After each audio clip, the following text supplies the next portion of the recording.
ఈరోజు ఆంధ్ర రాష్ట్రంలో గతంలో ఎన్నడూ కని విని ఎరుగని రీతిలో గతంలో ఎప్పుడు ఎక్కడ దేశంలో కానివ్వండి, ప్రపంచంలో కానివ్వండి, మరి ఏ రాష్ట్రంలో కానివ్వండి జరగనటువంటి అవమానం భారతరత్న డాక్టర్ బిఆర్ అంబేద్కర్ గారికి ఈరోజు ఆంధ్ర రాష్ట్రంలో జరగబోతుంది. ఎలా అంటే నిరంతరం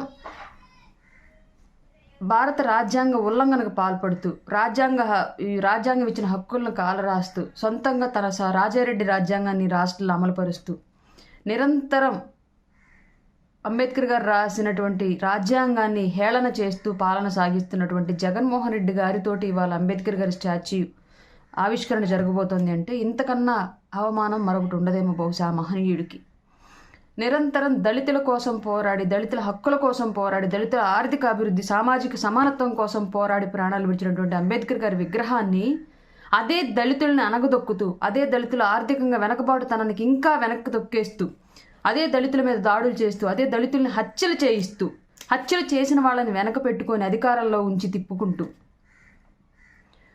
దళితులని నిరంతరం ఏ రాష్ట్రంలో లేని విధంగా ఈ రాష్ట్రంలోనే ఎక్కువ కేసులు దాడులకు గురైనటువంటి దళితుల్ని ఈ రాష్ట్రంలో చూస్తూ ఉన్నాం. అట్లాంటి పాలన సాగిస్తున్నటువంటి జగన్మోహన్ రెడ్డి గారితోటి ఇవాళ అంబేద్కర్ గారి విగ్రహావిష్కరణ అంటే నిజంగానే ఇది చరిత్రలో మిగిలిపోయే కళంకం కింద మనందరం చెప్పుకోవాల్సి ఉంది.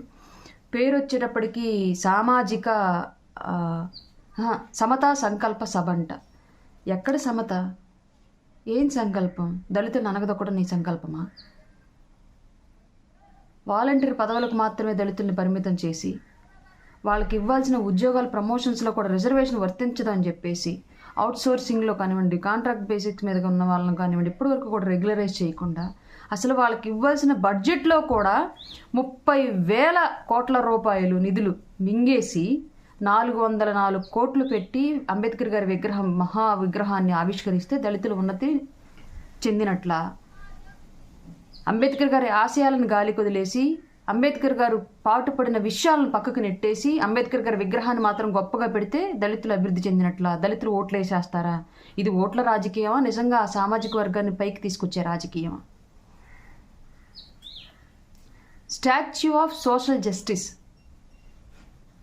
ఎక్కడుంది? సోషల్ జస్టిస్ ఆంధ్ర రాష్ట్రంలో జగన్మోహన్ రెడ్డి గారి పరిపాలనలో ఎందుకని మరి ఆయన సలహాదారులు 70 మందిలో దళితులు లేరు?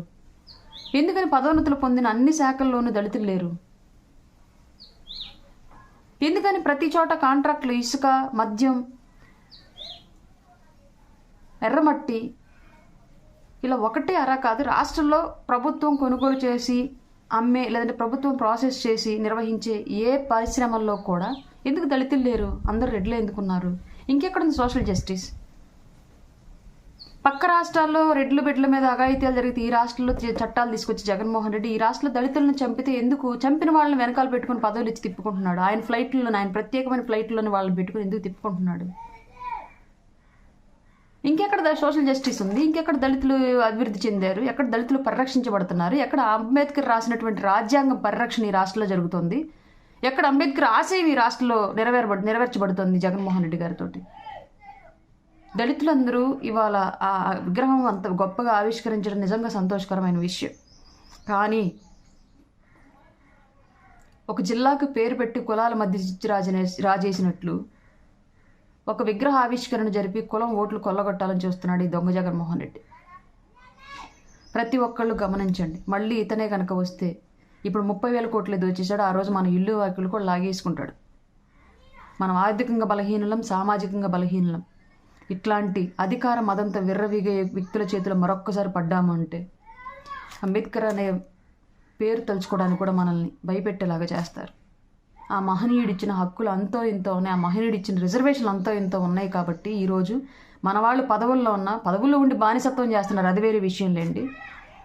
కనీసం ఆ హక్కులైనా మనకు దక్కాయి, ఆ ఉద్యోగాలైనా మనం చేసుకోగలిగాం. రాబోయే రోజుల్లో ఖచ్చితంగా రాజ్యాంగం ఇచ్చిన అన్ని హక్కులను తొలగించి ప్రత్యేకించి రాజారెడ్డి రాజ్యాంగాన్ని పూర్తిగా అమలు చేస్తాడు జగన్మోహన్ రెడ్డి. విగ్రహాల మాటను మోసపోవద్దు. ప్రతి ఒక్క దళితుడి వాళ్ళకి కన్ను తెరవండి. రాష్ట్రంలో ఈ ప్రభుత్వం వచ్చిన తర్వాత ఎంతమంది దళితులను హింసిస్తున్నారు, ఎన్ని నిధులు మనకి తిన్నారు, ఎన్ని పథకాలు మన పథకాలను నాశనం చేశారు, ఎన్ని పథకాలు డబ్బులు పక్కదారి పట్టించారు. వీటన్నింటిని ఒకసారి గుర్తు తెచ్చుకోండి. విగ్రహం మహోన్నతంగా ఆవిష్కరించడం మనందరికీ సంతోషకరమైన విషయమే. కానీ ఆ అంబేద్కర్ యొక్క ఆశయాలను మాత్రం అట్టడుక్కు తొక్కేసి మన బ్రతుకుల మీద వాళ్ళ భవిష్యత్తు నిర్మించుకున్నారు జగన్మోహన్ రెడ్డి. అట్లాంటి అవకాశం మరొక్కసారి ఇవ్వద్దని చెప్పేసి మనస్ఫూర్తిగా దళితులను వేడుకుంటున్నాను. నిజంగానే అంబేద్కర్ గారికి రాష్ట్రంలో జరుగుతున్న ఈ అవమానానికి నిజంగానే చింతిస్తూ ఆ మహనీయుడి మనస్సుని మరొక్కసారి క్షమించమని కోరుకుంటున్నాను.